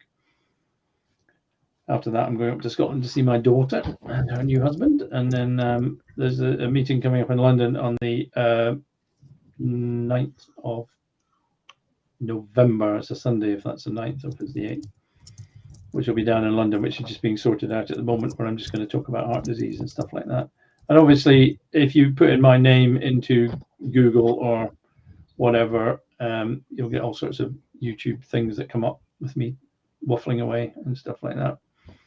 I know obviously there's the book, the one that I would hope people might want to read would be The Clot Thickens, you know, greatest book ever written. Amazing book. Yeah. Amazing book. I've read it myself. No, but you know, as I say, we don't do this for the money, do we? No. Not here. Anything you want to say, Victoria? No, I had so many questions, and the doctor really covered. I had one issue about vitamin supplement therapy. Have you heard about the K2 D3 combination? Yes. I think Dr. Ford. I actually take that in the wintertime. Do you really? Well, there you go. So do I. Me too. We all maybe. Vitamin D, I think, is very important. I also take about 1 gram of vitamin C during the winter every day. Really? Yep. I don't take very much more than that. I think you could sort of end up taking a million things in your life. I'm thinking about magnesium, because I think magnesium is quite good. and I try to take more potassium. I don't take it as a tablet, but I try and eat things with potassium in it. And can I just ask a question, Malcolm? What does your diet look like at the moment? My diet? Oh well, Are you fully carnivore, keto? I'm not carnivore. I try to eat low carb. I have like yogurt in the mornings usually, and a salady thing at lunch, and then in the evening it kind of falls apart, and I'll just eat whatever. But, so I'll be having a curry tonight. I'm cooking a curry for myself and my wife tonight. So I think I try to be lowish carbish, but it gets a bit complicated doing that all the time. I would say 50% of my meals are low carb, or maybe 60% of my meals are low carb. Yeah. Perfect. Anything else you want to say, Peter, before we let him go? No, I enjoyed listening to your stories. I mean, I have a lot of questions, but I kept silent because it was way too interesting to hear all of this. A lot of nice examples and things from history as well. That's nice to hear. Thank you. Thank you. No, we'll definitely have to do round two. Malcolm, it's an absolute pleasure, and we'll hopefully speak to you again very, very soon. Okay. Cheers. Good night. Thank you so much. Yeah, thanks. Bye. Bye-bye. Bye-bye. Bye now.